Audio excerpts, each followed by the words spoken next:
should have seen us gunning, passing the folks along the road just as they were standing.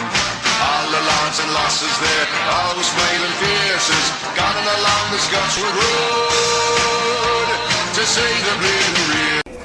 Welcome to the Geordie Geezers weekly news roundup for all things Newcastle United up to the 5th of January. Since the last review, we beat Forest 3-1, mainly thanks to a red card for Forest, and we lost the last match against Blackburn 1-0. In the Forest match, we didn't seem to have a clue what we were doing up until the red card, but 3 points are 3 points. In last week's news roundup, I had a bit of a match about statistics. In my view, the only statistics that count are goals for, goals against. The rest of them, you can bin them. No use to anybody. Against Blackburn, we had a staggering set of statistics that suggest we walked away with the match.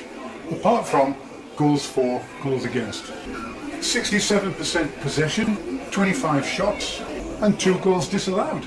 But at the end of the day, no points. So that should tell you exactly what statistics you need to take notice of and which ones you can ignore. I'm not really a silver lining kind of person, but if ever there was a performance that showed that there is life after Shelby, it has to be the Blackburn one. It was a fantastic performance. You just have to accept that sometimes they don't go in. The transfer window is open again, so it's silly season, and we continue to be linked with every player in every league who's got 4 years or less remaining on his contract. We've been linked with Scott Hogan, Callum Wilson, Liverpool's Kevin Stewart, Riyad Boudabous and Robbie Brady. And we continue to be linked with Delph and Loftus-Cheek, though the favourite at the moment appears to be Tom Cleverley. The papers appear to be on the ball with Loftus-Cheek, telling us that Chelsea won't let him go to a championship club, and for that reason Brighton are favourite. But, bit of a shocker though, it appears that Rafa doesn't really want to sign Henry Lansbury from Forest. Interesting possibilities with the lineup when you consider that we've got Vukic, Tony and Sammy Obi back. Now I think Vukic is the kind of player that Rafa could probably do something with. As for Sammy Obi, I just think Bolton are playing silly buggers hoping they can get him for now, and we'll be happy just to give him away for the price of his salary. So, is Mitrovic actually on his way? Weird rumblings there. Talk is that Rafa's not very happy with him, though most of the time I think it's just the papers trying to stir up a story. The Chronicle being as bad as any of them. My personal point of view, he wasn't good enough in the Prem, and he's not good enough in the Championship. How quickly Lascelles has tumbled into fans' opinions. It's not that long ago he was voted Player of the Year in the Shields Gazette. Now he's being compared to Titus Bramble. Titus Bramble, the only Newcastle player ever to get cheered coming on by the opposition. I'm surprised to see some fans shouting that we should be getting rid of Gouffron. I don't rate him myself, but he seems to have found his level in the Championship. And I see no point in getting rid of him now when we could keep him till the end of the season. Nothing worth speaking about to be gained by getting rid of him. Oh, here's a cracker. Last week we had some Pulitzer Prize winner telling us we're top of the league, and if we keep on winning, we'll stay top and we should get promoted as champions. This week, after the Blackburn game, we have a similar sage telling us, oh, if we carry on losing, we won't get promoted. Crackers, the lot of them.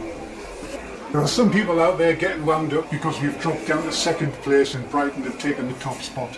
Oh, what short memories you've got. It's not that long ago we were rock bottom after 2 games. 2 games played, no points. Let's not lose the plot just yet, lads. See, Gazza's in trouble again. It's been reported that he got wrecked, slagged off supporters of another club, and even slapped somebody before being jumped, as he put it, and kicked down the stairs. First of all, if you're in the kind of state that he was reported to be in, you don't need to be jumped. That's a bit like saying you sneaked up on a tortoise. Sorry, I appreciate this might be considered sacrilege among some fans, but I've got no sympathy for it. You put yourself into that kind of situation, shouting your mouth off, shit, as they say, will happen. Whatever happened to that nice bunch of lads at the Newcastle United Supporters Trust, with their dreams of forcing Ashley out, buying the club, and running it as a co-op?